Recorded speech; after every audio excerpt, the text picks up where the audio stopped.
Hi, and welcome to Linda Lectures.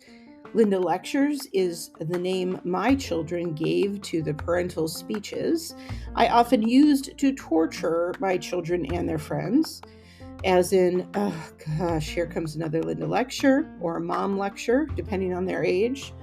I especially like to deliver these gems while I had them all trapped in my car.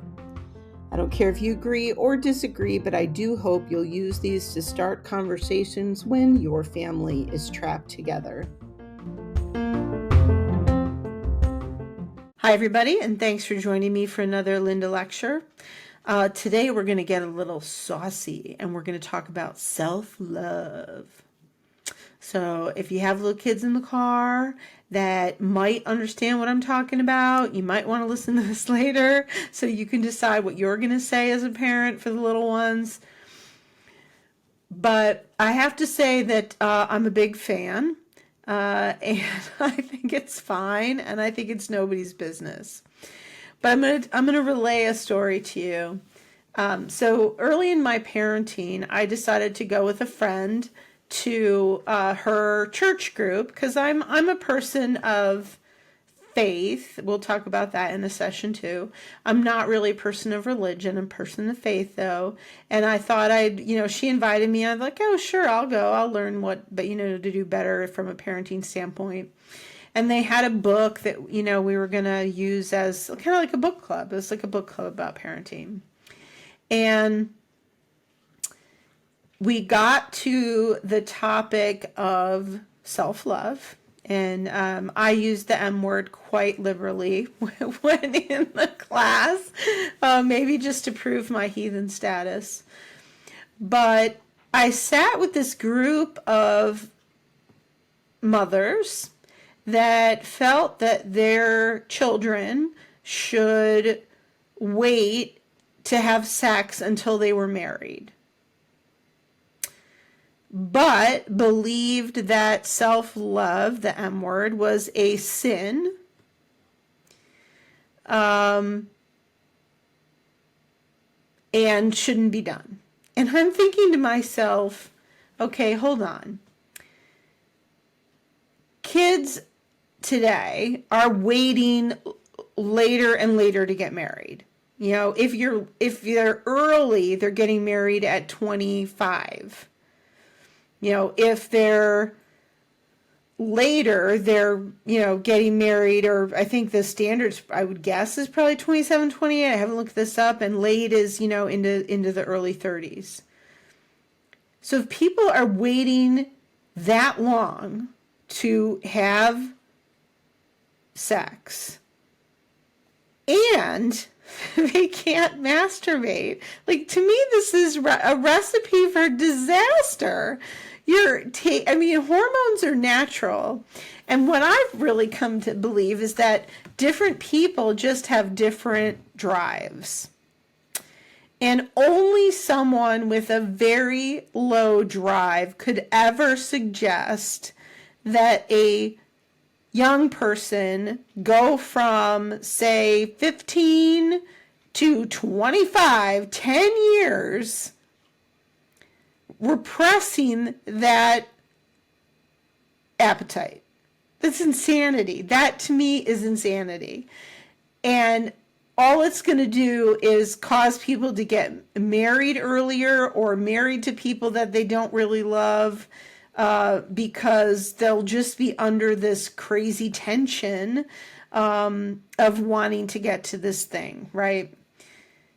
So, I just didn't understand the logic, just from a pure age standpoint, and times are different. And the other thing is, I don't know. I just don't see the problem with it. And I think that in the best scenarios, people can use it to convey to their partners what they like and don't like, because they've tried things. And you can try crazy things too, right? And then decide, a little while later that it's not your kink. And that's okay, because you didn't involve anybody else. And you tried it out, found out if you liked it or didn't like it, let some time pass. And then if you want to pursue that kink as an adult, then you can go off and do that. But you can get it out of your system before and find out if it's a real thing without anyone else being around. And maybe I guess people would decide that that's how dangerous kinks get started, but I disagree. I think repression is the root of all evil. And that's really a strong statement, isn't it? But they've shown with in a number of different cases, but I'm thinking specifically about food, right? If there is a sense of deprivation, then children will overindulge when given the chance to have the high calorie treats or the candy or whatever it is. So I think denial and abstinence is not the way to go. And I'm perfectly fine, and I do think kids should wait much longer than they do now before they have sex, because I think no matter what kind of protections you use, the ramifications are very serious. I think conceiving a child is very serious, and I'll talk about that on later episodes too. So I'm not really talking about that full type of abstinence from sex, but abstinence from any type of sexual or self-pleasure just doesn't seem logical to me. And so I think if that allows you to wait longer until you have sex with a partner, and that prevents you from getting pregnant at an age where you're unable to care for a baby, then I'm all for it. I self-love all the way, all the time.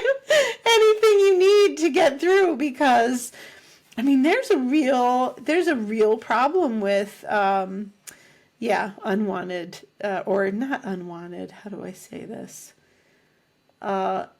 Babies coming into the world when people aren't ready to care for them.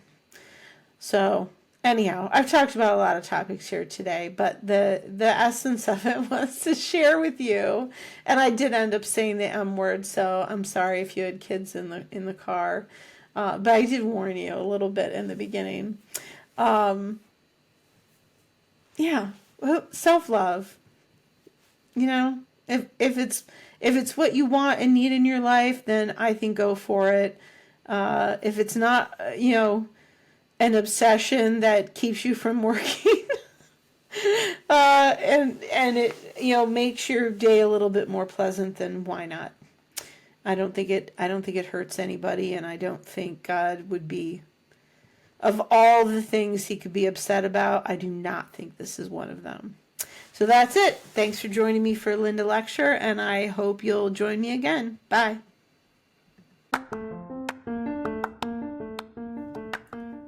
Thanks for listening to this Linda Lecture. I hope you'll talk about these topics with your kids when it's age appropriate. They hear you even if they disagree, hate the process, or give your lectures a funny nickname. They are listening and taking their cues from you. Check out our polls and be part of future episodes by leaving comments in the Q&A or by leaving a voicemail at the number in the show description. Good luck out there. Don't take things too seriously, and I hope you'll join me again for another Linda Lecture.